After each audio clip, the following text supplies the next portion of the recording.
Hey, what's going on, everyone? Before we get into our conversation, I want to let you know this podcast is sponsored by BetRivers.com. BetRivers.com, the best place for all your sports gambling needs. Also, don't forget to subscribe to the podcast. You can also watch all of these episodes on the Field of 68 YouTube channel. Now, let's get into our conversation. What's going on, everyone? This is Eric Devendorf, your host of the Scorers Table podcast. And tonight we have on another great guest. Now, this guest right here is from Peekskill, New York. So right down by the city, he was a 6'7" sniper. In high school, he actually went to 4 state championships and ended up winning 3 of them, which is pretty spectacular. He was highly recruited out of high school, a top 50 player. He spent 3 years at Cuse, where he graduated with honors. He actually came back, and we'll talk about that story. He came back and we graduated together. But this is a special podcast because, all of them are my brothers, but this is special because this is one of my best friends, and he's definitely my brother. So I'd like to welcome to the podcast, the Scorers Table podcast, one of my best friends, my guy, Mookie Jones. What's going on, Mook? What's up, bro? What's up with you, baby? It's about time we got you on, man. I've been talking to you. We about damn near 70 deep on this thing. So it's I think a lot of great people up there. A lot of great people. So you 71. All right. So let's start off, man. Just kind of tell everybody what you're up to now, what you've been doing. And how's things going? Man, everything's been great, man. I've been blessed. I'm working at On Tech Charter, Syracuse, on the west side of Syracuse. It's a high school. This school is a special school. It's only been open for 4 years. I started it when I think there were just a year open. So when I got there, we only had 2 grades. So now we got a full class where we got freshmen into a senior class.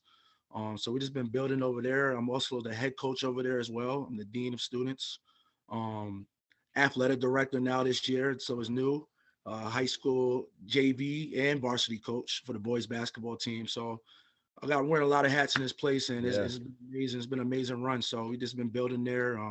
Obviously we be working with the kids. We have clinics and camps and stuff that we do in the community, giving back. So it's been a lot of different things going on, just staying active and just trying to get back as much as possible.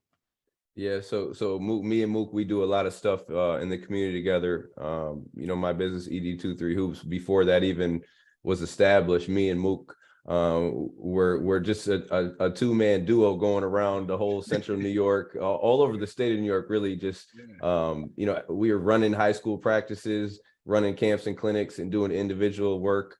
And we still do that, but like Mook said, he has a lot of stuff on his plate, so we kind of ease back from that a little bit, but we definitely still got that going on. Mook, let's start back home, man. We talked about you're from Peekskill, New York. You're born in Peekskill. Just talk to me about growing up there in Peekskill, what it was like, and how you really got introduced to the game of basketball. Right, Peekskill is different. It's a basketball town. It's a historic town. First of all, home of legends like Elton Brand, Hilton Armstrong, Governor Pataki. Okay. We got some history there, but it's a very small town, man. Like you can drive past, won't even notice you went through it. That's how small it is. And in that small city, man, there's so much talent there. And people sleep, eat, and breathe basketball there. So when it comes to sports, there's a lot of sports going on, but basketball is just a certain thing that we just have a niche in, where every year is just a lot of history there with the basketball. So you can't, if you're living in Peekskill, you can't get away from a basketball court or a basketball team, or whatever. Anything that's going on with basketball is very highly involved. Obviously my father, that's what I grew up watching my father play some big time basketball. When I say big time basketball, I'm talking about the neighborhoods where when they was throwing passes where they looked, they about to break each other's fingers, man. The way they was passing and rebounding, attacking the rim. We don't really see that no more. It's that old school. Right. But I grew up in the projects where we played basketball 24/7. So again, growing up watching my uncles play. My uncle's a great player there. Just watching the history, from a young age, and just wanting to do it. Just want to be a part of it. Really not knowing how good I can be, but knowing that I wasn't starting off, I wasn't good at it.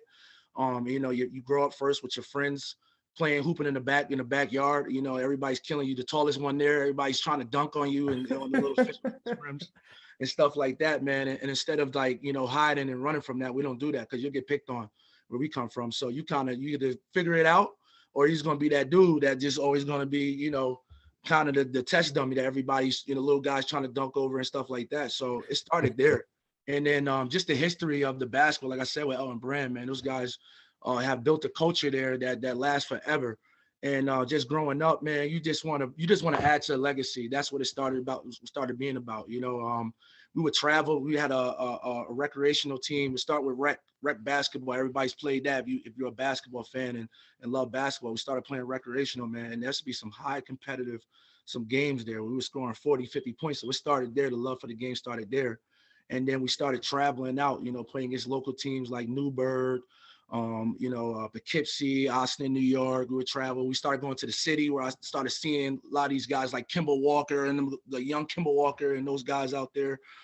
Some Irvin Walker, some great players out there, man. And it kind of builds, man, because we would go out there and we were competing against these guys. The city's big, full of talent, man. So no one knowing where P-Skill's at, we would go out there playing in these tournaments, some big time tournaments, and held our own, man. If not winning championships, running in deep playoffs, playoff runs and stuff like that. So our culture, like, of playing hard was established. We had a great coach named PJ Tinsley, who was just a great local guy in our community that know how to get guys together from the neighborhood and play together and play hard, man. We just played very hard. P-Skill, that energy has always been there since day one, from the oldest guys to the youngest guys. We cared about it so much. So, I mean, all they told me when I was young was keep showing up, right? Because I would play 3-4 years up due to my height. So I didn't come out, you just playing my age group. Sometimes you play with your age group, dominate that, but then you're playing 3 years up. Yeah. So playing up, I wasn't a starter. You know what I'm saying? I was playing behind guys, and they just said, keep showing up, man. Keep showing up. You're going to get good at this. And that's what I kept doing, starting out. And then when I started that process, like, I noticed myself, trying to work on my game a little bit by myself, taking the basketball to the court, shooting. Couldn't watch it. Still to this day, can't watch a full NBA game. But when I was young, I'd go watch. We had to watch New York Knicks back then when the Knicks was actually a contender with Pat Ewing, because that's what my dad watched. It was nothing else in the house. So growing up watching that, I would see a move. John Stark's my favorite player. See a move, would see that move and go right to the court and be practicing that move day in out. You practicing, trying to get your practice on. Guys would come, kind of interrupt that. You compete against them a little bit, work on those moves, and you just kept honing in on the skill, man. And then just being around it a lot, you began a love, a real love, a genuine love for it, that lasts a long time, Absolutely. So, I mean, one thing that really stuck out that you said is just, your coach got you together and he taught you guys how to compete. I mean, that's, I think, and now today's day and age, right, you're kind of missing that piece. There's a lot of talent, there's a lot of skill, but at the end of the day, are you competing at a high level? You know what I mean? Because there's so many talented kids, there's so many skilled kids, there's so many athletes, but the separation piece is, how hard are you going? Right. You know what I mean? How hard are you competing? So I think that's super important for any kids, parents who, have their kids who want to be involved in high level sport. You got to compete. It starts with learning how to compete. And I think a lot of people, they don't really understand. Right. You go with the ball with her, like people tell stories about me growing up. They're like, you always had that basketball in your hand. And that's a true story. If I'm walking uptown, if I'm walking to school, somehow I had this basketball in hand, and no one had to tell me how to train. I'm just dribbling.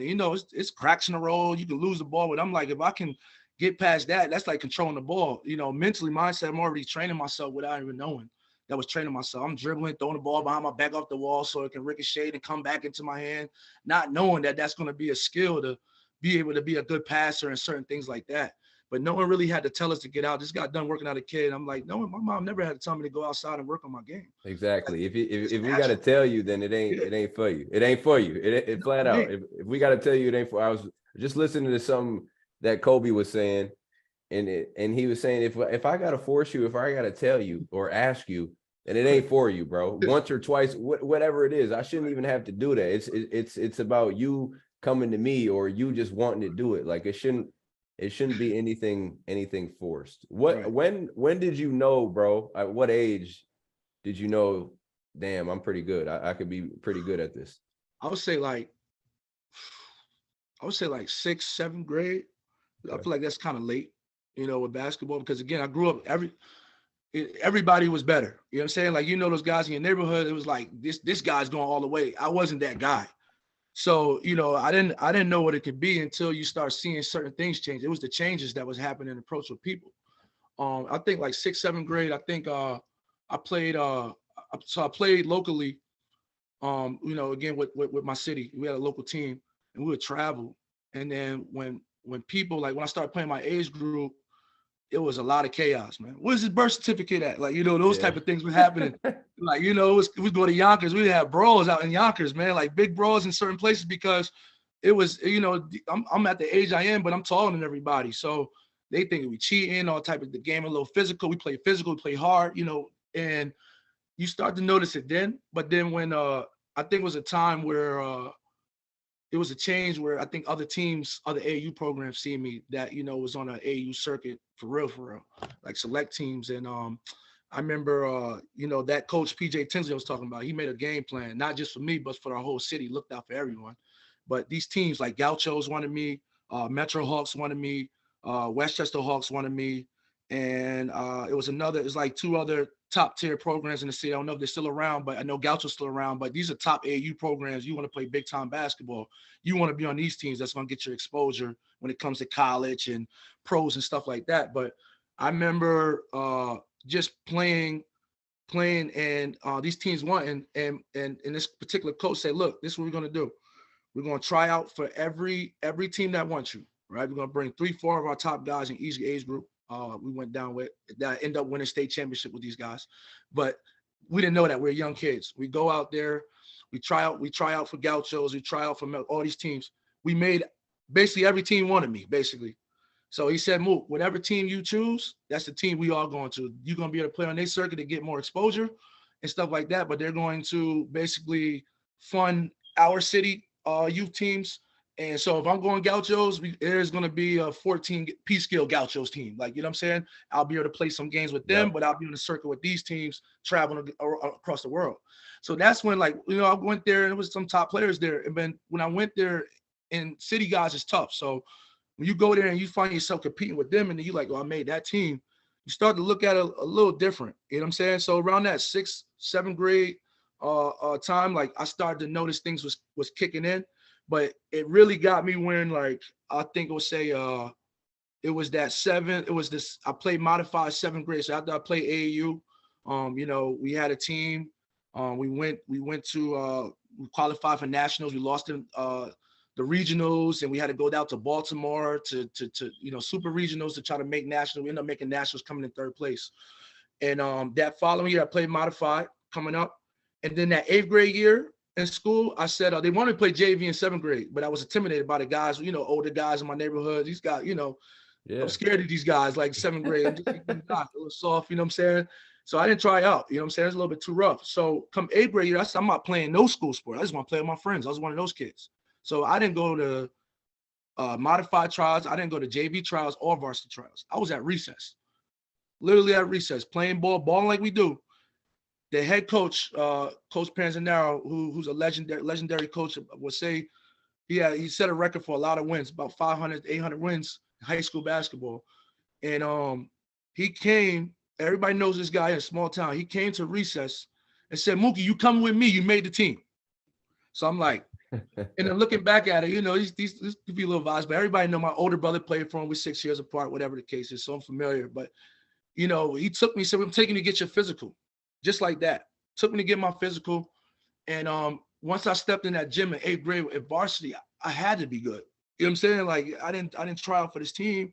I had no obligations to play, but this guy still seen something and wanted something, wanted me to play on his team. So by then I knew that I had something, and that kind of gave me a boost. And I had a decent season. As an 8th grader, I think we ended up losing in the playoffs to Taj Finger, who went to Stanford, I think. Stanford, Yep.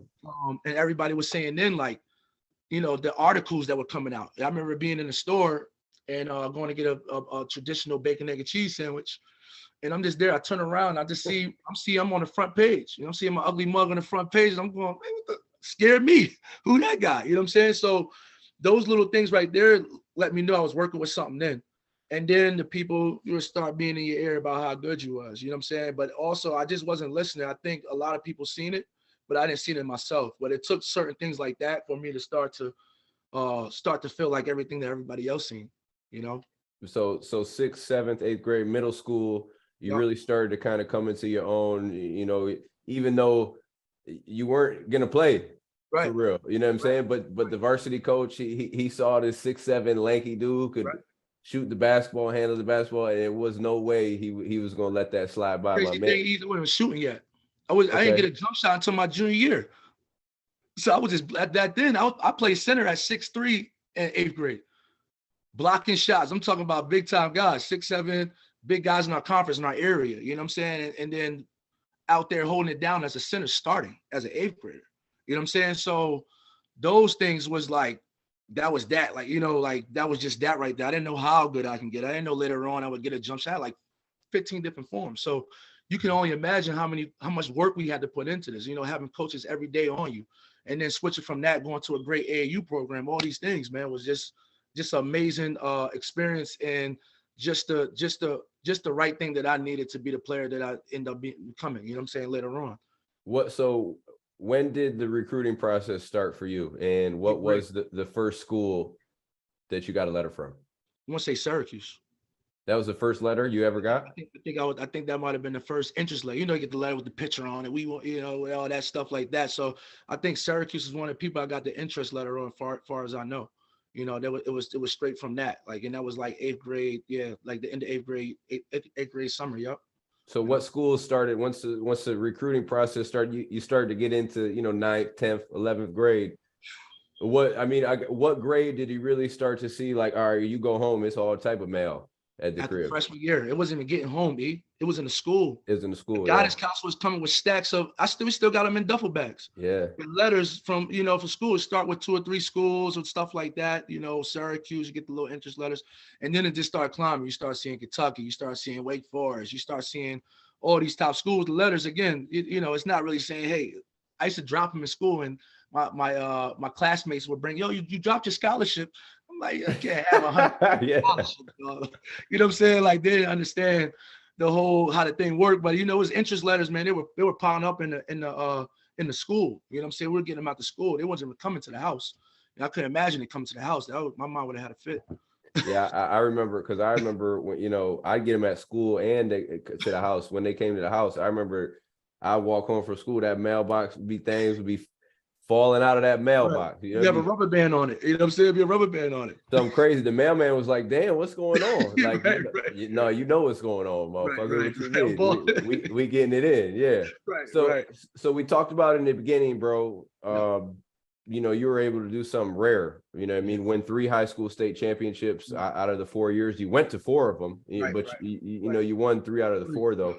Yep. Talk about that high school experience and what was that like? Because what was pretty cool is that the team that you played on for your rec team, you guys stuck together all the way through. Right. I mean, most of those guys stuck together all the way through high school, and you guys got to win those championships together. Right. So, kind of talk about that experience. So before those guys even get, remember, I'm in my class, so I'm one of those rare players that a lot of 8th graders was ready to play at that level. So I kind of jumped ahead. And remember, I'm in middle school. Our middle school and high school, you usually got middle school, high school put together. Mm-hmm. But where I'm from, we got one high school, one middle school. It ain't like Syracuse got like 20 different high schools. So it was only one high school, one middle school. So it's up the street and then it's down the street. So 8th grade, I'm leaving school early to go up the street to go practice with varsity guys that I probably never really played with. Even those guys in the neighborhood, as you get older too, people don't speak about is those same neighborhood guys you play with, people start to venture off into different things. So it wasn't always the same guys that I grew up playing with. Maybe in my age group later on, sophomore, junior year, we got there. But before I can get to those guys, it was some guys that were already playing serious basketball that already had to set the foundation from when Hill and Armstrong and those guys played. They were like seniors and juniors then. So by the time 8th grade, I was playing with those guys. So the level of maturity, the different exposure I was getting to, I kind of had to like match that level of intensity. And I think physically and mentally I was ready at that level. So playing with those guys, and that's just in my 8th grade year, we didn't make we made it to playoffs. We didn't get far. That kind of gave me that run and that feel to run with the older guys.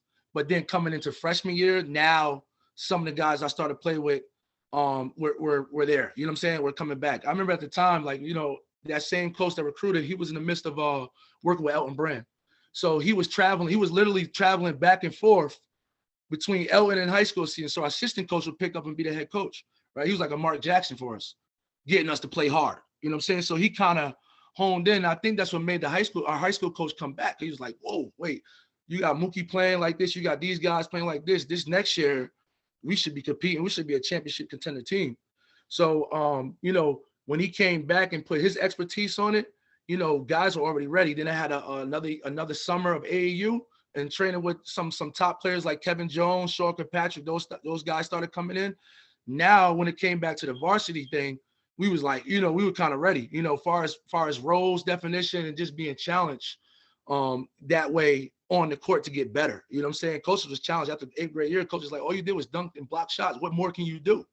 He was talking to me like that. And I'm thinking like, I'm just a young guy. He's going to, say some nice things. You're going to be all right. But he was challenging me in that way. So we were going to 5-star camp. If you're a big time basketball player in New York City or anywhere, the last week of 5-star in Holmesdale, I believe it is, Pennsylvania. Yeah. That's top notch basketball. We're talking about Michael Beasley and those guys and Johnny Flynn back then, Ron Artez walking around, even coming play back with us. So I had a level of experience of that. So when I left these camps and then playing those days, I kind of bring that energy into where we was, and all the other guys on my team were already doing that too. Plus with the P skill mentality. So when you bring that together into a high school season, all at one, like freshman year, we had a great season. It was a great experience that freshman year. So we ended up winning state championship. I think we had 7 losses. That year we like 20-7, 20-something to 7. We went to the state championship, being Mexico, New York. We beat Mexico, New York in the state championship. And then the next year, we come back and play again. Made it all the way even a better record. By the time junior year, we played Jimmy Fredette, Glen Falls against Glen Falls, New York. We were already smelling. We done won 2 states back to back. We smelling ourselves like that. So coming into 4th, now I caught up like between that junior and senior year. Now all the guys that I played modified with, we have varsity team. So the chemistry was even phenomenal. Like it was even better than what it was. You know what I'm saying? So it kind of had that gel. It's a peace game mentality of how we play. It's just like when I went with you to Michigan and for the water crisis, I'm like, yo, y'all play a certain way. And I remember like sluggish and like, I'm there, but guys are like, yo, he ain't playing, he bullshitting. Yo, get out, Mook. It was coming out. Like, sit down, bro. Yeah, they ready to go. Yeah. They got a mentality like it's Michigan basketball. Like, you know what I'm saying? Like, and that's gonna go. They gonna play. They gonna compete. You know what I'm saying? So that's just how it was at Peekskill. If the guys knew you got to be ready to play. So everybody played with that edge, So year after year, between those 4 years, it was already set. You know what I'm saying? Again, a small city we playing in. You go to your local recreation center, we all play, pick up basketball, and we're competing hard there. So that it just transformed right into the high school season. So it was like we never left. We always had that chemistry. Small city, playing with each other, always playing against each other, competing. So you had that in practice, and what you already know when you have that, you have no choice but to get better. Because everybody's working, everybody wants to be a starter, everybody feel like they're better than so and so.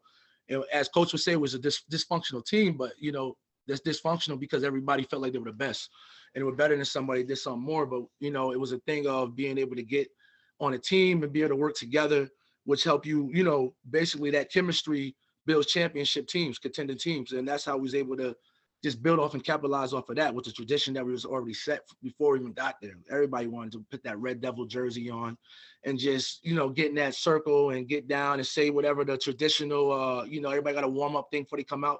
We always wanted to be that guy. So when we finally got that chance, we took full advantage of it. You know what I'm saying? And which 3 state championships out of that, and 2 federations. So, it's something that, it was a great experience. And just, just again, that grind out, man, that grind out of going through those wars and those setbacks and successes, man, was made us what we are, a Hall of Fame team. So, that built that being that. So. No, that's big. That's big time. So you win 3 state championships. You've been to 4. You're a top 50 player in the country, which is big time because it's a lot of motherfucking high school basketball players. That's a big time. So your recruitment is high level. You got a lot of high level schools, offering you after you.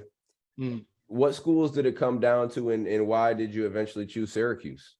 Yeah, it was tough. That was a tough one for me, man, because growing up, and again, as I talk, New York Knicks, that was it. I ain't have a college team. We ain't watch a lot of, as I learned, like even like just knowing you and building with you, you know, a lot of guys was watching college basketball. I wasn't. You know, I was either outside running around in the neighborhood, playing sports and stuff like that. So I didn't, it was hard, you know, trying to figure out what school I wanted to go to. So that process was tough. I kind of went off of sometimes, you know, Kevin Jones was a big Syracuse fan.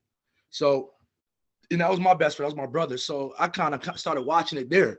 And by the time I started watching it, when he was talking about it, you was on the TV. So, you know what I'm saying? Like, so I was like watching you guys and like, yeah, like you, D Nick and those guys and Paul, you know, Paul and all that stuff. I was like, man, I kind of like what they got going on. I didn't know anything about you guys playing the 2-3 zone and, you know, certain things as you get older. So when it came down to it, man, I can honestly say in high school, man, I was looking more so for other things like Carmelo Anthony, you know what I'm saying? Like Jerry McNamara, that made me want to be a part of it.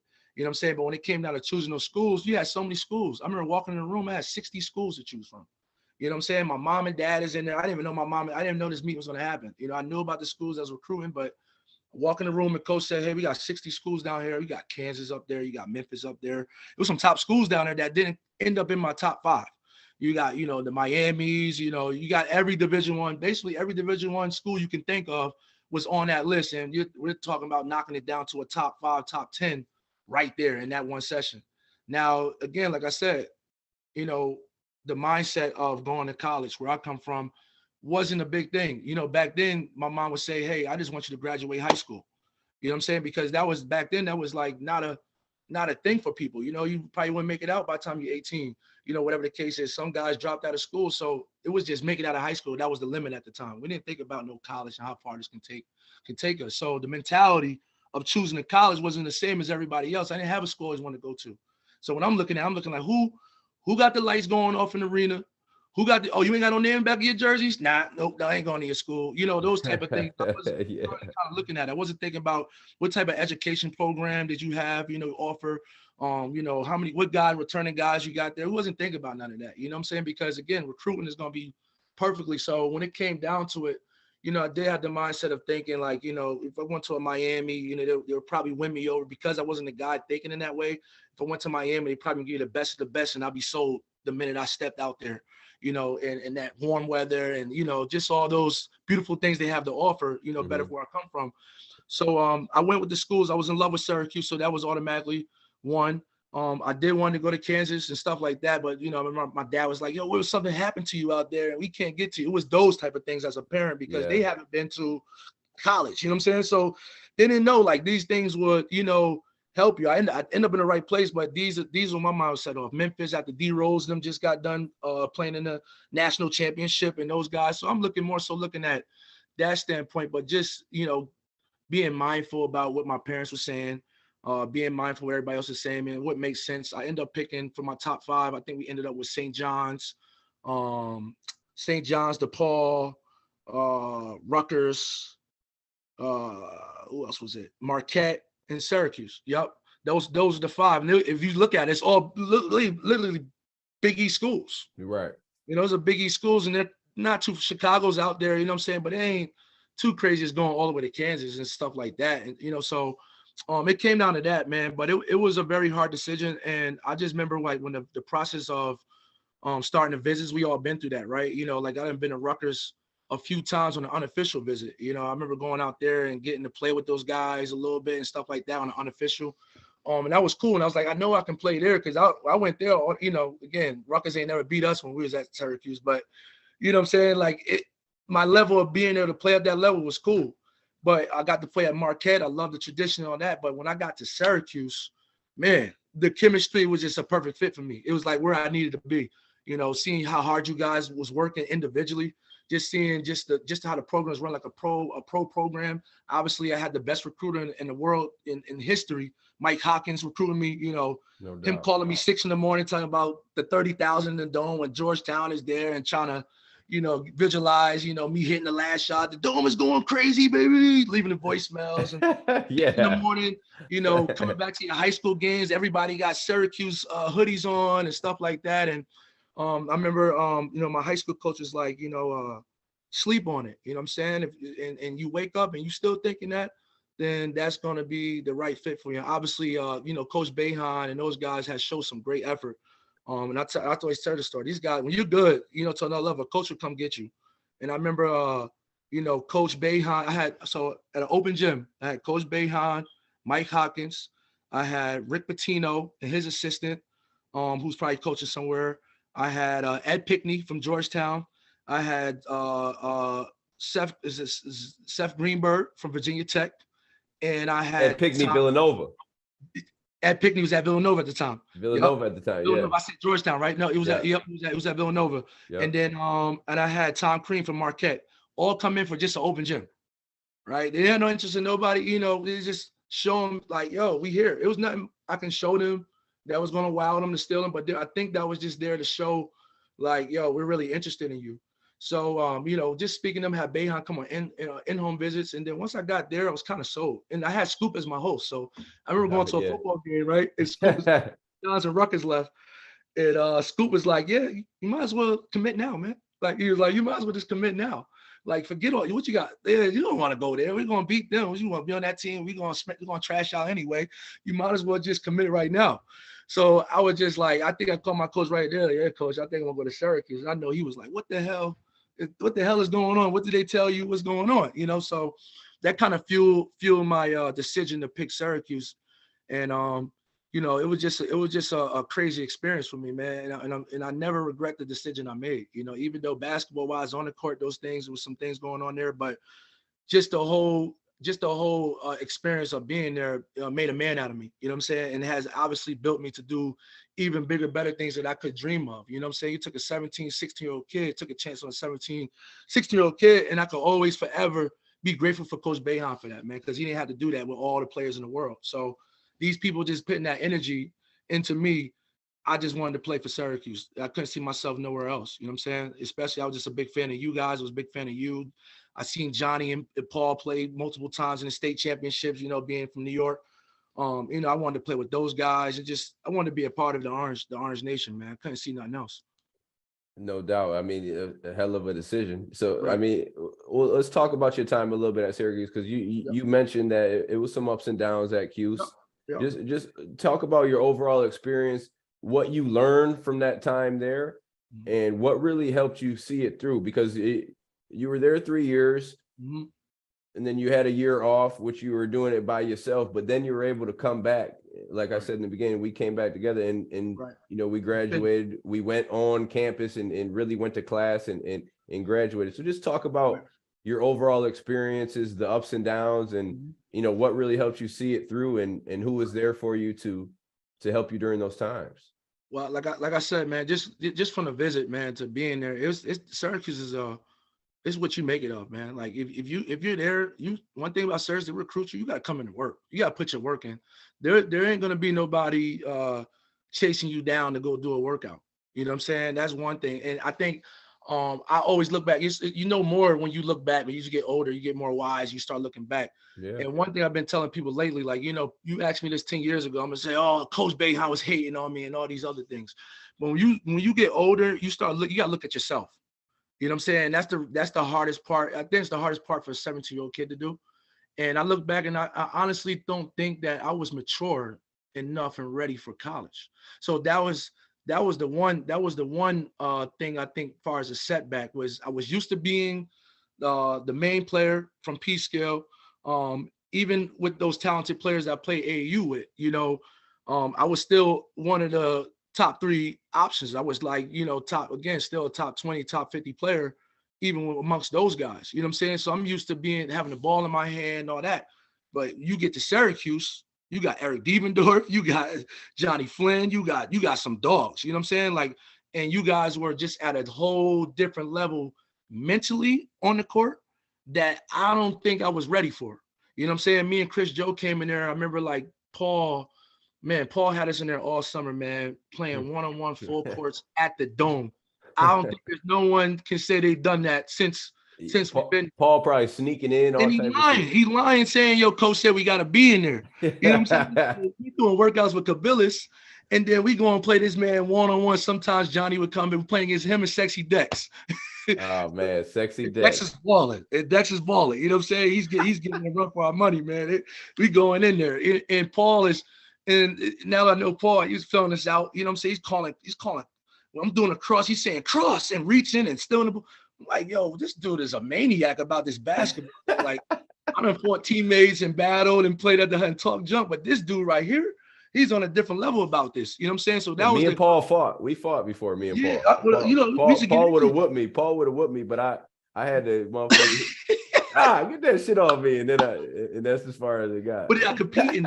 But but it was nothing personal. It's just basketball. Like people wanted that much, and I think where I come from, when you that guy, like you don't get guys. You get guys competing, but you don't get guys that can want to compete at that level and stay with you or be better than you. And that's one thing when I got there, like you guys were just at a like mentally, physically, you know, I was like 195. I wasn't lifting weights. I didn't have those I wasn't organized like that. I didn't come from a program where we had to lift weights, like, you know, Mount Vernon, those type of players were doing those things, you know, early. I wasn't. So going to college and try to put that on, like, and switch to that, you know, being responsible, going to class. In college, if you don't go to class, ain't nobody really coming to find you. You know what I'm saying? You could flunk out of school and nobody's calling your mom. They're going to pack your bags and tell you goodbye. You know, we got to let you go. You know what I'm saying? So this is a different thing where I think mentally and mature-wise, I wasn't there. But I did have vets. I had you guys that kind of set that tone to set the example. We had great assistant coaches. Mike Hopkins, who always kept the hand on us and make sure that we were okay. You know what I'm saying? To make sure that we were doing, at least giving us a chance and to be better. You know what I'm saying? By working out with us and reminding us what we were supposed to do. And I don't think like freshman, sophomore year, it was a tough time. You know, I sat the bench. You know, again, I think the year before you hurt your knee, Andy hurt his knee. So you guys are returning. You guys are back. You know what I'm saying? And you a vet. You know, you've been there for a long time. Johnny's been there. He had his freshman year going on. So everybody kind of had that experience and had to kind of get with the program. And I remember like the 6 a.m. workouts, man. It was like doing angles and stuff like that was like a foreign language to me. I'm like, yo, what is angles? How are they moving like that? My body wasn't mature enough to do those things. But once I started, you know, I had a hard time gravitating, you know, kind of building that kid. I was a guy, you know, where you come from, you don't trust too many people. You know what I'm saying? Like I said, I grew up playing with the guys I play. That's all I know. So you know that when you go and play with you guys, I don't know where you come from. I don't know who you guys is. So for me, it was a hard time trying to adjust, especially sitting on the bench. And I tell people, you want to look back 2008 and look at me at the end of the bench. I'm sitting there, my legs is damn near on the court. I'm sitting out there kind of pouting, got a towel over my head, very immature. But as you go and you get that experience, and I'm playing against top players like you and you guys every day, I start to feel myself get a little better and better with it. But there were some things where I think I lagged at, where as far as like just keeping up with the speed. I was never able to conquer and figure out being in the weight room. And those things went against me, you know, because playing in the Big East then, you know what I'm saying? Like these guys, Georgetown was a humongous team. You got Austin Freeman, you got DeJuan Summers, you got at Pitt, you know, you got all these top guys, and you got to think about it. You can't go on the floor at 195 playing soft against dudes. You need dogs out there playing. You guys were dogs. So trying to adjust to that, but being around it helped me so much, you know, practicing every day, and you kind of see some growth. And then we can't even get into the off-campus life. You know, you're a celebrity out there. You know what I'm saying? That's a whole nother thing to adjust to. Everywhere you go, you in the limelight. You know, where I come from, you can kind of get away with certain things when you're in high school. You know, people catch you, see you doing things, being a kid. Remember, we 17, 18 years old, on our own, away from our mothers, away from family, ain't nobody checking in with you. We can go in the house when we want to, we can go wherever we want to. You know what I'm saying? Like, so those type of things were like all adjustments and things you learn. And, you know, what people don't understand, you got 4 years to figure that out. You know what I'm saying? Some guys now you get a little more, but you got 4 years to figure it out. It's a lot thrown at you. And Syracuse is a get with program. If you ain't getting with it, you're going to sit the bench till you learn it. You know, you're going to sit behind until you learn it. So, which was a good learning curve for me because I had to figure it out. And there was times where I might have been struggling in the classroom, but I had to figure it out. I got Stan by my side, pushing me to go to class, got the tutors. You kind of figure it out as you go. By the time you get to your sophomore, junior year, you got a better feel. It's not as much pressure. It's not as much, you know, stress and stuff like that. So over time, man, it was some setbacks. It was just all learning, but it led to later on, like you said, when we come back, right? The biggest thing was when we came back to school, I'm taking classes that I failed freshman, sophomore year, but now I'm like, I know it. because I had time to mature. I had time to mentally, I know what I'm here for now. You know what I'm saying? Like I can focus on just that. I'm not clocking into practice. So the attention to go and take care of business is much different. I'm in there, I'm honing, I'm asking, raising my hand finally. All my high school, anybody went to school with me since elementary, all the way to high school, say I never seen that man raise his hand in the classroom for any answer. But when you have that time to mature and you get that experience over and over, some things change, man, magically change for some people. So I happen to be one of those people, and it kind of honed me into being this growing to adult as we should at the right time, So it kind of saved me. And then just seeing you guys go to NBA, you see Johnny Flynn go to NBA, you see you guys surpass things and go beyond and go play overseas and go play pro. Like you kind of get motivation from that. You know what I'm saying? You want to carry that on. So regardless of I'm the guy starting, regardless of I'm getting 30, 20 minutes, whatever the case may be, I'm maturing anyway because I'm around guys who's all working for the same thing, trying to give themselves an opportunity to the next level. So it was overall a great experience. And not just that, you building it's a brotherhood. So I gained a lot of brothers in this, man, and not just on the team, but I gained a lot of brothers even just off campus, just regular students as well, that forever is going to be a part of my life, forever is going to be a part of my history, who's helped me, adapt and change into the person I am today. So the overall experience of being a college athlete, man, was a wonderful thing, man. There's a lot of ups and downs, but when it comes down to it, you go through these things, when you're a top player, everybody's with you, right? When you first get to school, everybody's a fan and everybody's with you. But when you start getting less playing time, people fall off. You know what I'm saying? Some people that hit you up every day ain't hit you up no more. Whatever the case may be, like people pick and choose what side they're going to be on. And as you go through the fire and you continue to work, you find out who's with you, but the biggest thing was family. Again, some of those people I met on campus played a big part, played a big part of my life, just being there, just keeping my spirits up, just having fun, keeping me smiling, keeping me laughing, enjoying the process.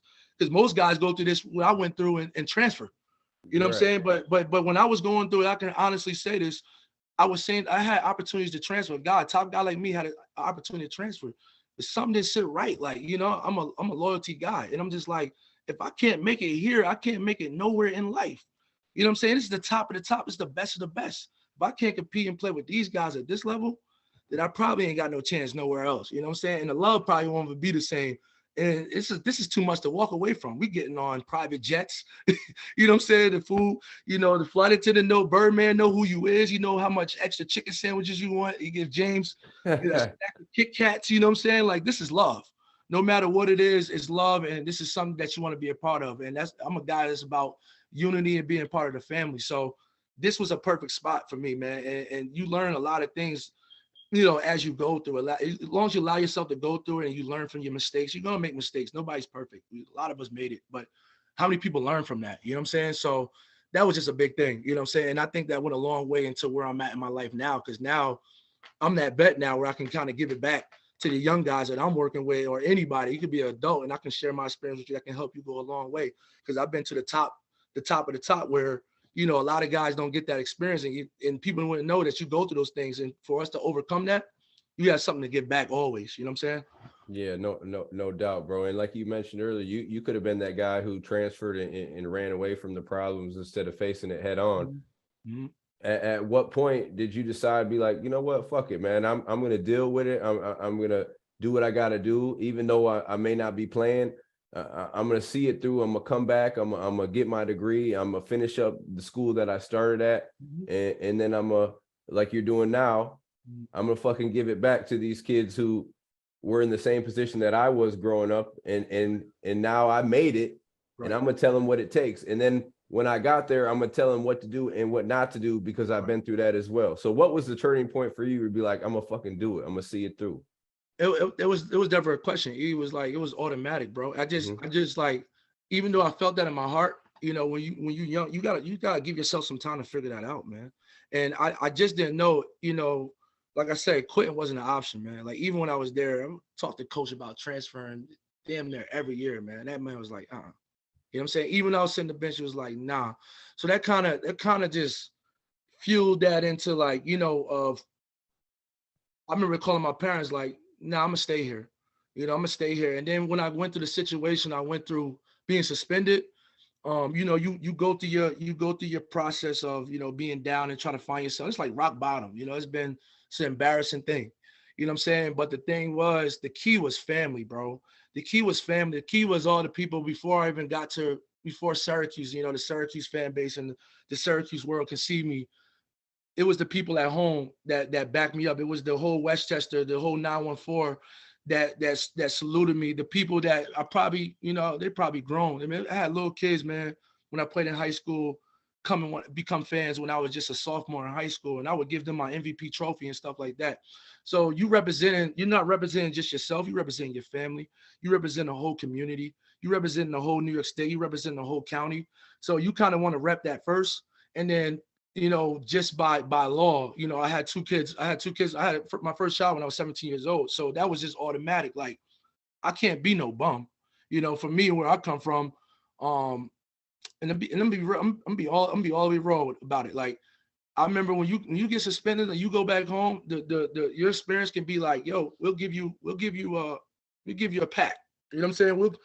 Like, most people go back home and start selling drugs or get into drugs or get into drinking. You go through some things, man, because you're trying to fight those demons or what just happened, being at the top, and then all of a sudden your life changed off a mistake, or of whatever, off a judgment, anything. Your life changed, so you at rock bottom. But I was so lucky. I was so blessed to have great families. I had great mentors like Seth Brown, in my life that was with me every day. Who Stan Kissel, who said, I can't give up on you, and I'm not gonna allow you to give up on yourself. Until we figure this out and get this thing a strong try. So, I remember just being at home, like, forget it, man, I'm gonna go overseas, right? Like, I'm gonna go overseas. And just that process was even crazy, you know what I'm saying? Because just never worked out the way it was supposed to. It could have been representation, it could have been situation it could have been a multiple things, but when you go through those things again, you're doing some things, you know what I'm saying? You're experiencing, you're dabbling in everything. You're partying too much. You might be getting a little more trouble here and there, but it's just the people that you have in your life, like my mom, my dad, aunts and uncles, cousins, or whatever, that always checking on you and making sure that you're good. Your friends, the friends that I gained here at Syracuse, my teammates, James Sutherland, Chris Joe, just all those guys just checking in with you and keeping your morale up and stuff like that.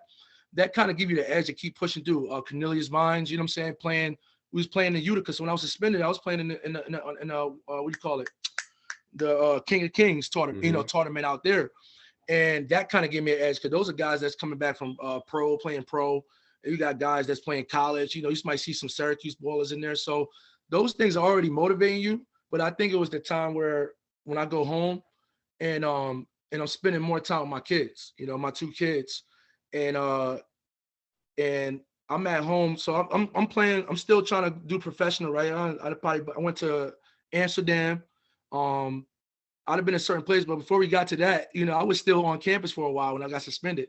So I'm like, I gotta make money. So it's like I said, it's already better to figure it out. I'm like, I gotta make money. These what's my options? So not even knowing, just what to do, because basketball's my whole life. This is what I'm talking about, where you figure it out. My first job ever, I got a job. I went to an interview, man. I interviewed at Kohl's. At Kohl's, I don't know if Kohl's is still up and running, but I believe it's a clothing store. I went to Kohl's and I went to Dick's Sporting Goods. So I ended up getting a job at Dick's Sporting Goods, and I'm thinking, I'll just do, the stocking, like overnight stockings. Nobody got to see me. I ain't gonna be at the cash register and stuff like that. And I'm thinking, nobody's gonna know I'm in the back, right? And I remember just doing that for 2 weeks. I did it for 2 weeks, man, and I was in the midst of trying to party, still going to flip night. If anybody knows, I'm going to flip night. And then I'm trying to go work a 6 a.m. shift. And when I started falling asleep, standing up, putting stuff together, and I'm like, the reality started to kick in. Like, you're going to have to figure this thing out. It's either playing ball, or you got to find to get to another school or something, because this ain't going to work. You know what I'm saying? Like, you falling asleep, standing up, pricking yourself with the machine, all type of stuff. I thought I can work fast if I did everything fast.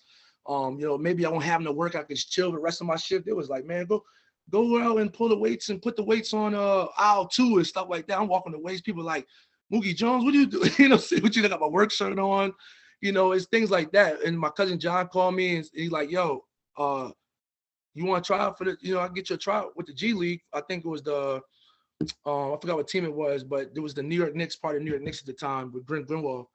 So I was like, yeah, but I haven't been working out nothing, E. So when I go there, man, I think I put on a great performance, but Roosevelt Bowie was there. That's what I said, where being in the right places at the right time and that foundation of brotherhood. So Roosevelt Bowie can attest to this, man. I was killing everybody in there. And I'm talking about when I'm killing them, I didn't know a G League. I still don't know like why it was like this, but I feel like we played like 11 games that day. And I'm a guy not working out, but I still got the talent to play. I got guys coming from 3 courts over, congratulating me, saying I'm going to make the team. That's how good I'm playing. I'm taking charges. They go, man, they knock it down to a top 10. They're like, we're going to send you guys to lunch. We're going to knock it down to a top 20, actually. We'll come back and do this again, right? So I'm burnt out. I'm taking charges during these games and everything. And mind you, I didn't know that these are the guys they want to kind of weave out and get out the way. It's open to everybody. But we want to weave some guys out. The guys that's there, that's been invited, that know it's supposed to be there, they know what they're there for. So they chilling, they hiding. But I'm like, all these dudes trash. You know what I'm saying? Come back top 20. We do a layup line. You got 5, 6 guys windmilling. I ain't got nothing in the tank. So I remember playing in that experience and then not showcasing because I had nothing left. Couldn't make a shot, no nothing. And I'm like depleted then, like, man, I don't know what I'm gonna do. Roosevelt Bowie took me to Amsterdam, Holland, to go play basketball to showcase my talent. I go out there and I go play. This is me figuring it out. I'm just still trying. I went out there, had a great experience. Was supposed to go to China, didn't work out. Another setback. What I'm gonna do now, right? I'm thinking I'm going to China. You know, I had an agent. Oh, I'm going to this. I'm going to that. Never panned out the way it's supposed to be. All these setbacks and all this misled, I could have gave up at any point. At any point in this time, I could have gave up, but I just kept fighting, bro. Just kept fighting. Went to Canada, tried out, didn't work out. I come back. I'm at home. I'm working with my uncle again. I'm doing some things, make a couple $100. I think we worked for like 9 to 10 hours that day in the city. And anybody in the city knows it's like some of them buildings don't got elevators. We're taking down China. You know what a China cabinet? We're moving China cabinets, all type of stuff like that. We're hustling hard for just a couple $100, $300. I'm just trying to make it work, bro. I'm just trying to figure this thing out and figure a way. And Lawrence Moulton called me and gave me an opportunity to play for the Razor Sharks. He's the head coach. Again, the Syracuse alumni, just giving me a chance. Moulton tell me what it is. I'm playing with Dane Miller. We had some dogs. He played for the Rochester Razor Sharks. We had Dane Miller. We had a couple guys. I make the team like 250, 260. They got me on a running plan. I'm running extra at practice. I'm just working it out. In the middle of that season, I tear my Achilles. I tear my Achilles. That's like the biggest setback of it all. So this is what's fueling me to get back into school, right? All these things I'm trying to work the basketball, but I'm also telling myself, if I don't make a team by the time I'm 24, then I'm just going to go get a job and be a regular. I got to do what I got to do for my family. Like, I'm already saying that to myself. So I'm setting margins, setting guidelines for me to goals and stuff for me to achieve something, give myself a time frame instead of waiting until I'm 35 saying, if I don't make a team, this and this. You know what I'm saying? So I tear my Achilles. Man, they hit me a train ticket, man. They hit me a train ticket with a torn Achilles. My girlfriend at the time come pick me up, bring me back home. I'm back home with my kids. And it's a real thing. I'm at home. I didn't get surgery for like 6 weeks. Whatever's going on, I got no insurance. All this stuff is going on. I'm going through all these things, and I'm beefing with my mom's because after a while, mom's is working. She never stopped working. Everybody's working. I'm home from college. Far moved from college. I got suspended. I'm at home. I'm about 20, 23, 24 years old. I'm having an argument with my mom. Like, listen, you can't just sit in here. You're gonna have to find a job. Go work at Walmart. I'm like, Mom, they just see me on TV. You want to work at Walmart? Those that we having these arguments and stuff like that. So I'm sitting there trying to figure it out. And it was just one particular day. I'm at home.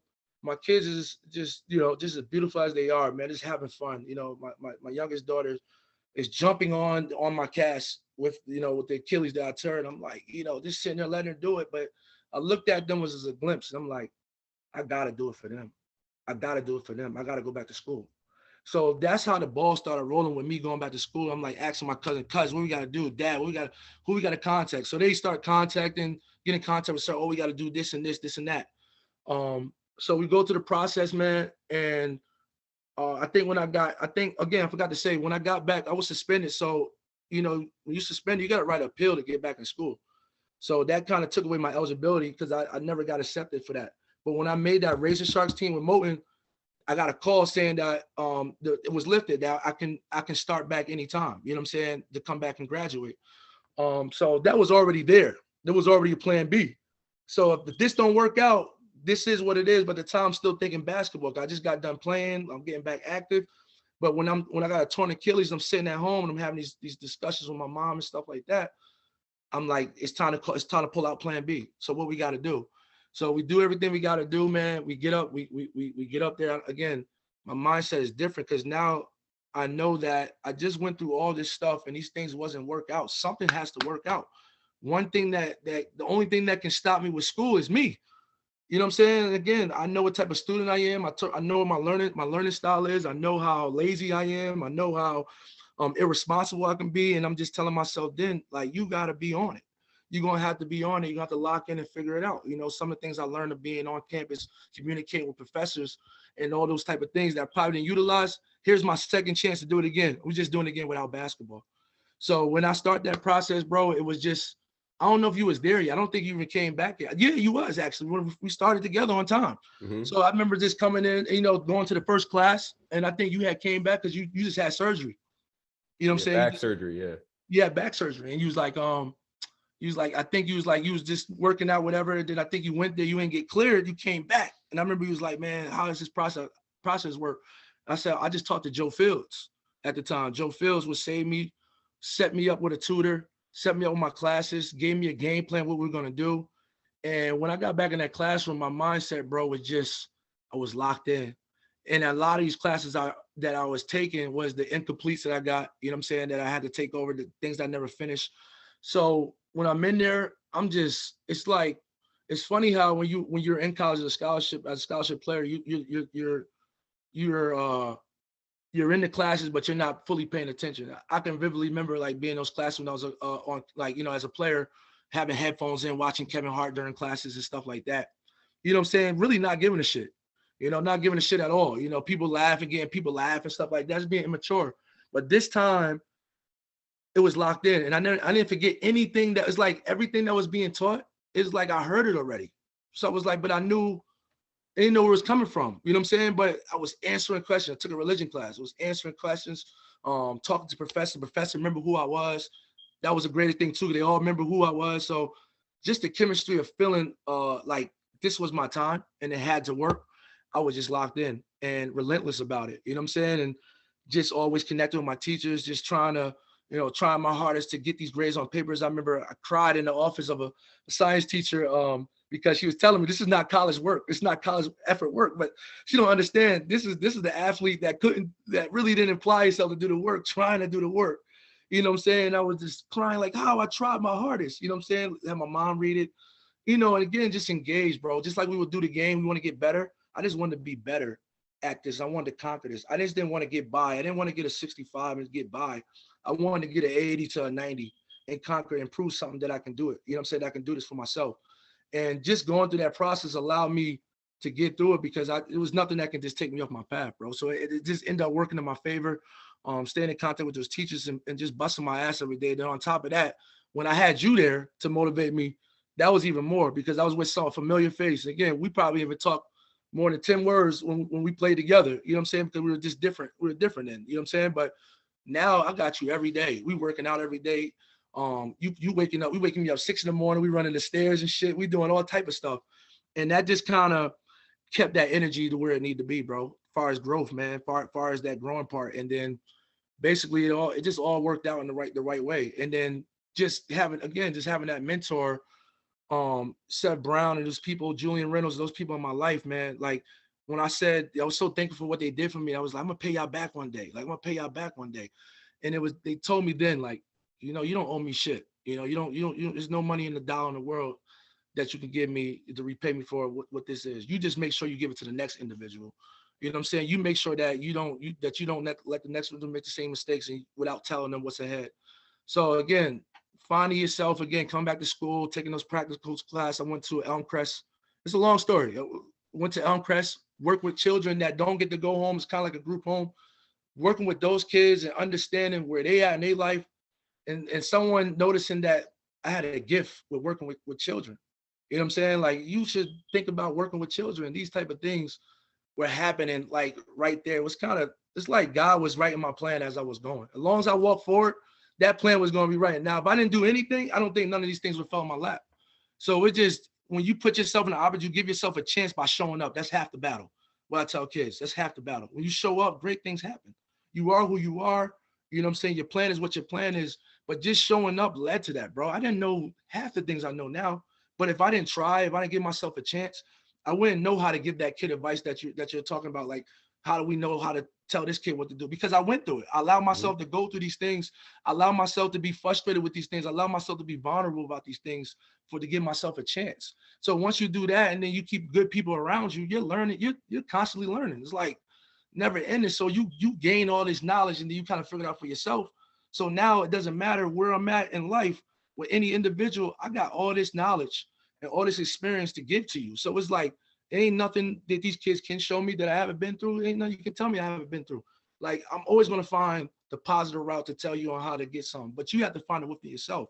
Even though I know what the tools are, I'm gonna hand you these tools, and you got to figure out how to move it. So because I went through all those things, that allowed me to be that vet. Like we've been doing for the community when we talking to these kids, telling them what the real is and what's ahead, because we know, because we've been through it. If we didn't allow ourselves to go through it and just found an easy way out or copped out, I wouldn't have no knowledge or no wisdom to give to these kids. So that's how that all mapped up and lined up to where it is and where we at right now in life, you know. And then you just capitalize off of that as we still learning. You're never going to stop learning. So it just never an ending to it, bro. It's a whole buildup, man, when you allow yourself to go through the process. No doubt. You put that pain into power. You know what I'm saying? Yeah. And now, you know, you talked about Seth Brown and Stan Kissel. Now you're the Stan Kissel, and you're the Seth Brown. You talked about working with the kids at Ontech, because Ontech is a school where, you know, a lot of these kids were given up from the other schools, or kicked out, or you know, the schools didn't want them, whatever it may be. And who else better to work with those kids than you, a guy who, you know, comes from a similar situation that a lot of these kids are coming from. You know what I mean? A lot of these kids that you working with don't even have parents in their life to be able to tell them which way to go, or, you know, right from wrong. So if you look back at, it's funny how life works, bro. You know what I'm saying? Like, you look back at everything that you went through, it prepares you for the position that you're in now. You know what I'm saying? To be able to work with these kids, to be able to be a dean, a head coach, an athletic director, wear all those hats. Right. And at a school to where it's not a regular school. Like, some of these kids are difficult to work with, but the journey that you know went through, the ups and downs that you went through, put you in position to be ready for this. Right. You know what I'm saying? Be ready to deal with these type of kids and deal with these type of people and make an impact. Not everybody's path is to make it to the NBA. I thought I was gonna make it to the NBA, bro. I still think I can play in the NBA. That's just how I am. You know what I'm saying? But sometimes you can't. The universe does what it's going to do.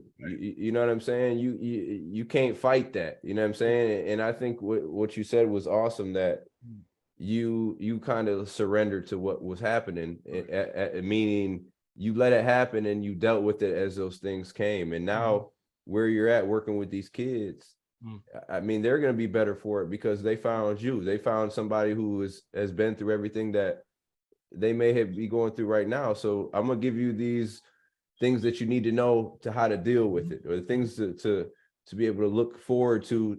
You might hit this bump in the road. Right. You know what I'm saying? This is how you bounce back. This is how you're going to deal with it. So my question is, what have you really learned about yourself working with these kids? What have these kids taught you more about yourself that you maybe didn't know already? Man, that the gift, like you said, just the gift, man, the gift from God, man, the gift and being guided into something that was needed, you know, having a purpose, and finding your purpose, and how, like you said, the universe, when you give yourself a chance, the universe has a special way of doing it. Because the crazy thing is, I was those kids. I was the knucklehead. Now these kids is times 100. I tell you that, like being slapped the back of the head and certain things, playing around, like a lot. But I was that kid. And like you said, what person, I think about that all the time. Like, and I tell these kids that, like, you know, you lucky that I'm here, right? Because if it was anybody else, they might react in a certain way. Their reaction may not do that. You know, growing up, if I did some of the things you guys did, or when I did do some of those things, it was a consequence to that. So you have me to laugh, or you have me to, address you right then and there, a better way to handle, or something to be mindful of for you to figure out enough. But God's timing is unbelievable, bro. As I could say, what I learned about myself every day. Like I said, the biggest thing I could tell you what I learned from this was that, like you said, we could all wish we can go back and go back and fix things. Oh, if I just did this better, if I went and I worked out with Kabilis, or if I stretched, or if I didn't get hurt, or if this happened, or if I squared up or hit that shot. You can't get those things back. We teach that on the court first. So a lot of things you learn on the court goes into life too as well. When you miss a shot, you can't get that shot back. You have to create the next opportunity, or wait for the next opportunity to knock down that shot. So that's the same thing in life. So, a lot of times I was stuck in the past. You know what I'm saying? Growing up, when you're going through those things, you're stuck in the past about, damn, like, what's happened with time. So I found a time machine. People look at me crazy when I said, I found a time machine. And it's like, what do you mean? Well, the time machine is to give back. You give back to those kids, they don't stop because you grow into a certain place. It don't stop. It doesn't mean that the next kid is not going to go through the same thing. So there's my time. I want to be 14 again. When I'm working with this 14-year-old, that's me being 14 again, telling him, my 14-year-old self again, how to, like you said, how to handle things. So I found a way to go back by helping these kids know what's ahead, because again, we're looking at ourselves, right? A lot of these kids, we go on campus and look at these young boys, we know what they're going through. We're looking at ourselves. Even though they might be at a different level, different generation, they're going to go through some of the similar things we went through. They're going to make some of the similar mistakes that we make. And the only way to go back in time for us, for the adults that's been there, is to, when these kids are making the mistakes, where at the same age you was, you telling them about what's ahead.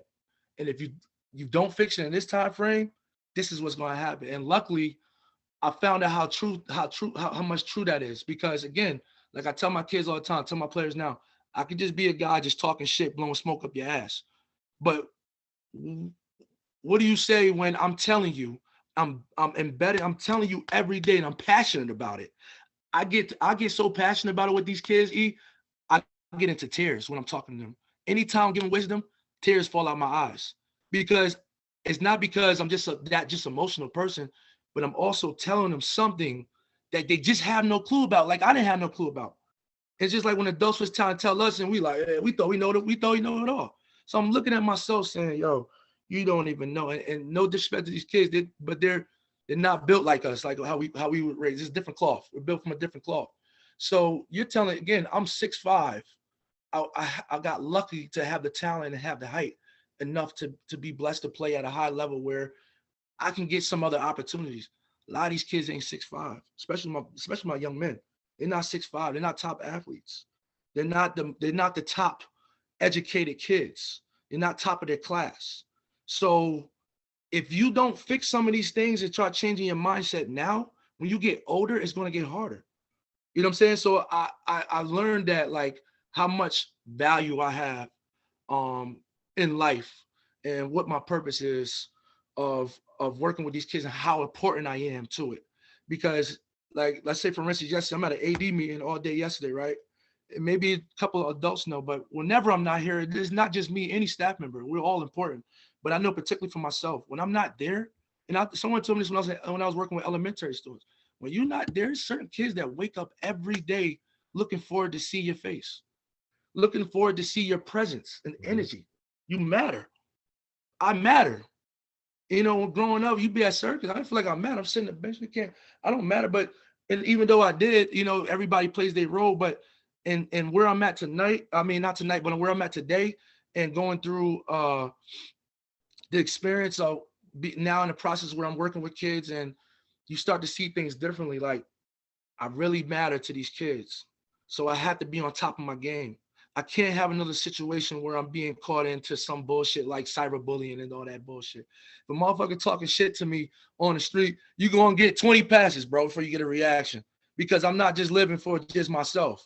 I'm living for these kids. And if I tell these kids to take the high road and I go here and I punch you in your face because you're disrespecting and violating, what example am I setting? I'm being a hypocrite.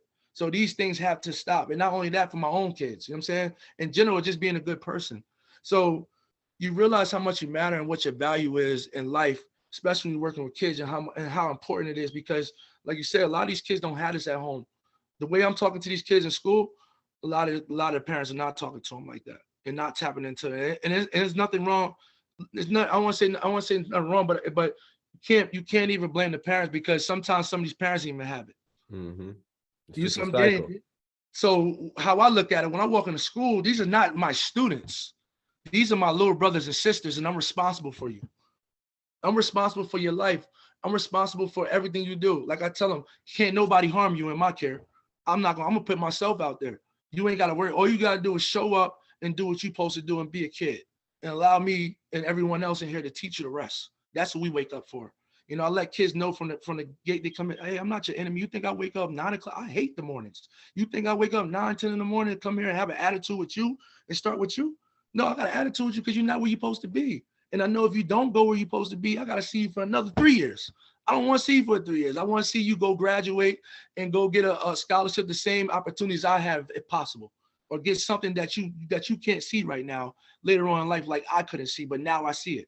You know what I'm saying? So how much we matter and how much I matter to these kids and what my value is in life. And I just want to continue to always build on that, because it's about like Seth Brown gave me. It's about making sure you do it for the next youngin, so he can do it or she can do it for the other ones that's coming up, the little brothers and little sisters that's coming behind them.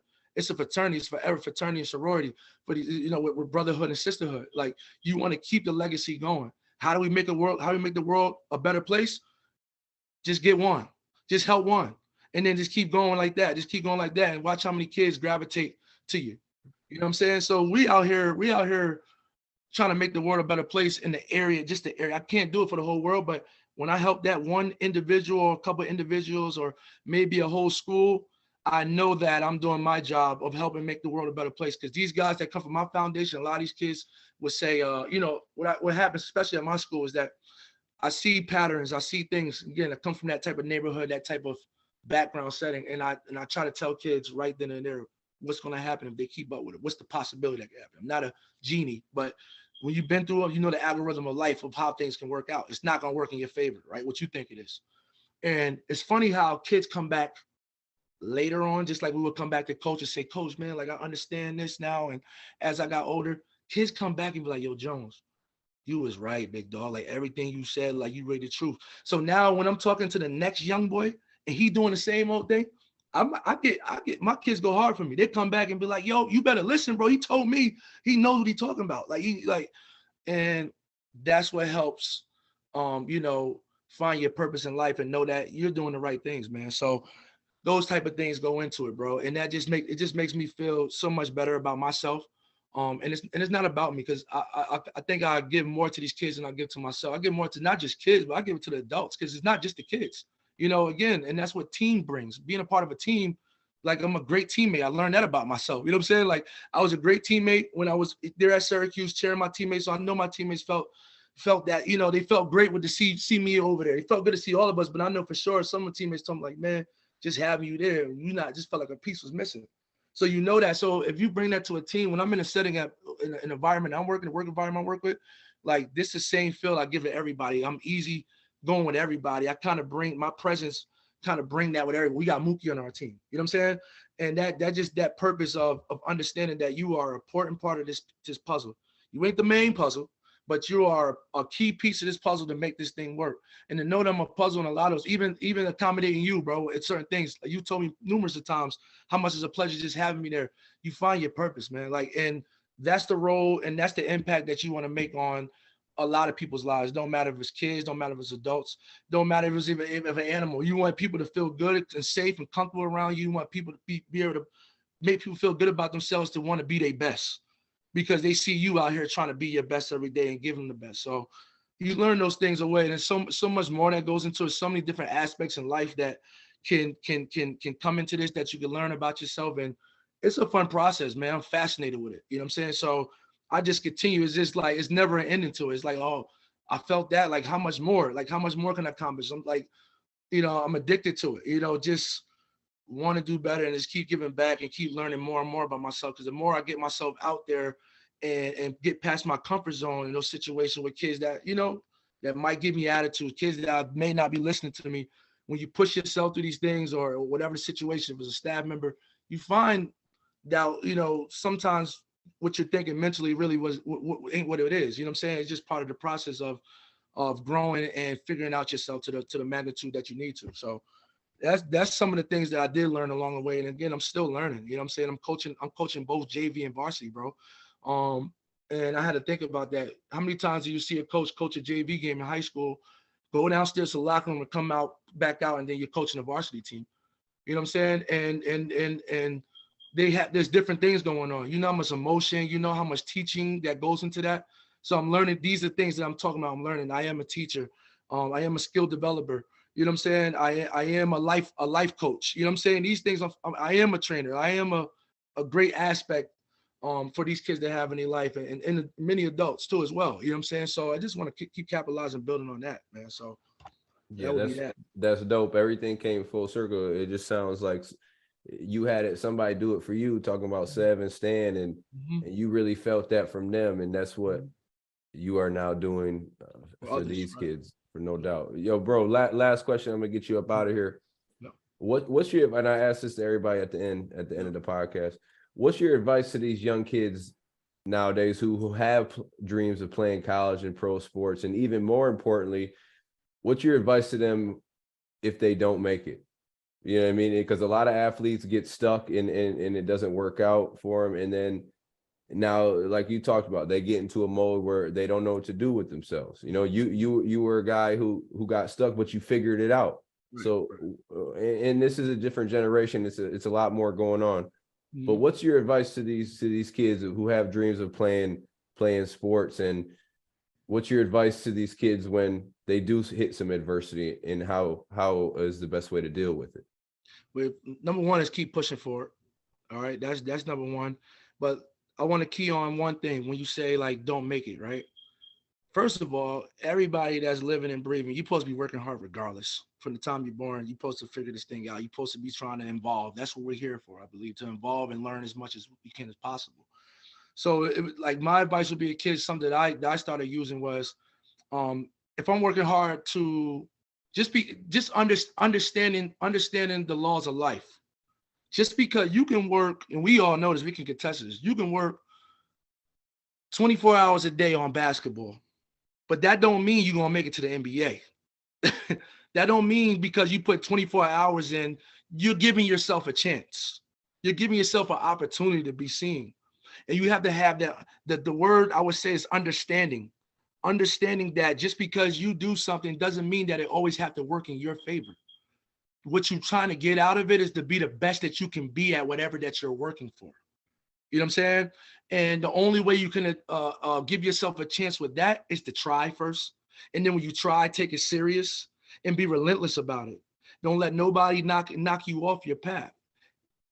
Most guys want to play in the NBA, like we want to play in the NBA, but I don't think a lot of guys had a backup plan of thinking, if I don't make it to the NBA, I can still work in the NBA maybe because I have the knowledge, or I was that player. So be relentless about anything you do. Dream big, and dream big. Like here's a key thing that you told me. You told the whole camp, that Nike camp last year, and it gave me chills through my body. You said dream so big that it scares you. Mm-hmm. You said dream so big that it terrifies you and keeps you up at night. Like, I'm looking at you like, what? You know how deep that is, bro? For you ever dream so big about something that it scares you? Like you felt it because you felt yourself being there because you mentally tapped into that way. And the only way that people can get to that level of thinking is to go at it every day and approach it aggressively. And be like you said, the word is relentless about it. Believe in it. You know what I'm saying? And don't look for other people. Don't look for validation about it. Your validation is going to be your work. Mm-hmm. You know what I'm saying? Especially for my young brothers at Syracuse. This is the opportunity of a lifetime. You should be going hard every day. You should be on some bullshit every day. If you know what your record is, you know someone ain't playing, you should be coming at them every day. Because again, you want to raise that level of intensity. So when you raise that, you got no choice but to become that. You know what I'm saying? But if you don't try and you're gonna be timid and try to be afraid to fail, then it's not gonna work in your favor, man. And again, this advice I'm giving is something that me personally. Some of the advice I'm giving, I'm better at giving it, and sometimes we're better giving it than following it. So these are some of the battles that I still go through. And you gotta understand that when you're going through this life stuff, it's a never end battle, bro. Because even the guys that make it to the NBA, even if guys become millionaires and billionaires, why do you think they keep working? They don't stop working when they get to a million, billion. They gotta secure those bills that cost a couple million. So on top of those million. And if they don't, they take a break, they may not be able to eat and they may have to come down a little bit. So at the end of the day, you want to be relentless and just understand early right now, if it's basketball you want to do, if it's a singer you want to do, you want to be a policeman, whatever you want to do, you want to be the president, just understand one thing. You're in a battle for the rest of your life because there's no ending to your growth. You know what I'm saying? Like you have to challenge yourself every day. Even when you think you conquer something, there's someone special with basketball athletes guys don't know. You might dominate your area, but you ain't see the guy across the country that ain't got no lights and no food. You know what I'm saying? But he getting up every day 6 a.m. with no shoes on to go to the court and work and run and work out to have a chance too.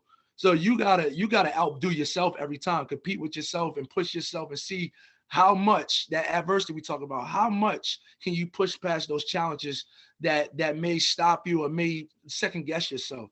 You know what I'm saying? Make you second guess yourself. You got to push yourself past those comforts and allow yourself to learn and allow yourself to be taught too as well. Because again, people like us, some people don't want to, you ain't make it to the NBA. Well, I'm listening to you, but I could tell you the things that I didn't learn that I know now.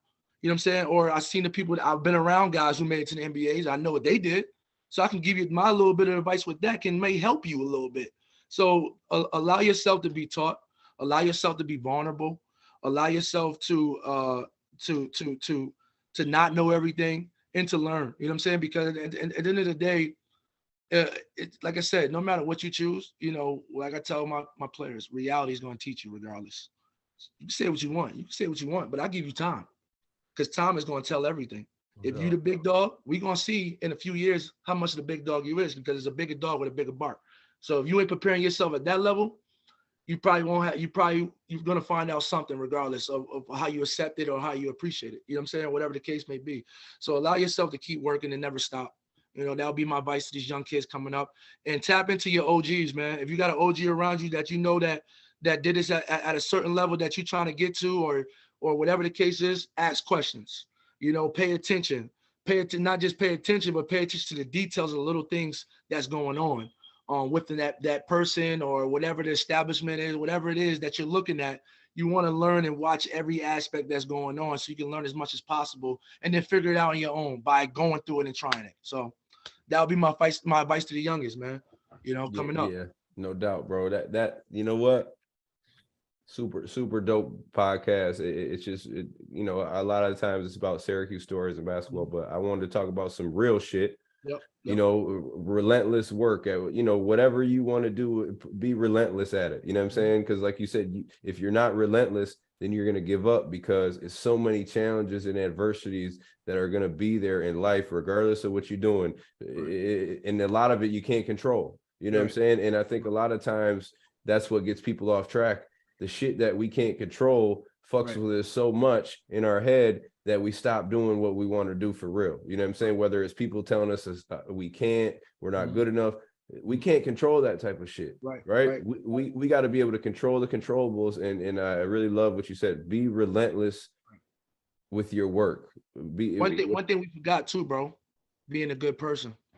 Being a good person. That's amen. Being a good person and keeping great people around you, keeping good people in your circle. Those are two things I forgot about. I didn't want to leave this podcast without that. So that's the two main things. Don't ever stop being a good person, and don't just do when that camera on too. You don't need nobody to see you being a good person. A good person doesn't mean giving out $1 million. Good person is just saying good morning. Good person is opening the door for somebody, being kind to others, even when someone else is not being kind, saying, let somebody, man, I love you, man. I hope you change it. And I hope your day goes better, gets better. That's just, when you do stuff like that, you're going to find yourself having more chances than you expected and have your, and the luck that we wish for, work in your favor a little more than you expected. So I didn't want to forget about that. Sorry to cut you off. No, that's it right there. And salute to you, bro, too, because I think you've impacted a lot more people's lives than guys in the NBA and guys who did that, because you never quit. You went through a lot of challenges, a lot of adversities, and you made it into something. You know what I'm saying? That's why your story is so unique and special, because it wasn't easy. It wasn't like this. You know what I'm saying? It was like this, motherfucker. Right. You know what I'm saying? You know what I'm saying? So you were able to adapt to all those different situations and still make something positive out of it. And that's why you're in the position you are, because this is where you're supposed to be. You know, we talk about figuring out what we want to do. This is, you could tell this is what you want to do. This is what you, not only is this what you want to do, but this is what you're supposed to do. You know what I'm saying? You could just tell how you talk, the passion that you have. And one thing that I know for sure, you ain't gonna be able to impact everybody. Everybody ain't gonna be saved. You can't do that. But I know for sure that the majority of those kids who you work with are going to be changed for the better. And salute to you for that, because at the end of the day, that's what it's all about, bro. It's not about making a whole bunch of money. You know, a lot of times when you do great things, money comes, right? But at the end of the day, it's not about that. It's about leaving an impact on the people who really need it, who the people who are trying to figure out what the fuck to do with their lives, what direction do they want to go. And especially with this younger generation, it's harder for these kids, because it's so much more that they have to deal with. They're grown up right away now. You know what I'm saying? Right away. 11, 12 years old, you grown. You got to deal with it. You know what I'm saying? So when they have somebody like you who's been through it, and then you putting them on track to be able to have a successful life, or give them opportunities, or let them just fucking know that, hey, you can do this. You do got opportunity, regardless if you don't got no mom or dad at the crib doing this. It doesn't matter. It might be a little bit harder for you, but you can still reach those goals that you want to get to, if you put the work in, listen, be kind, and just keep learning on an everyday basis from people like you, bro. So I really appreciate you coming on, my dog. You, big time, bro. You know what I'm saying? I hope everybody listens to this podcast, because you like to hear the stories and shit like that, but this is some real shit for some motherfuckers that really need to hear it. The kids need to hear it. Parents, motherfucker, need to hear it, so they can fucking tell their kids. You know what I'm saying? So we do this all the time. How many times you think we do this, E? Yeah, we do this. This is every day. Yeah, that's what we do. We talk real. We talk real all the time, man. Talk facts. Real shit, bro. So no doubt, bro. I appreciate you coming on the Scores podcast. We gonna have you come again sometime down the road. I don't know. I think it was 71. I don't fucking know. We've done a lot of. I'm top 100, motherfucker. You already know. You already know, bro. So I appreciate you, man. Appreciate it's love. You, always, bro.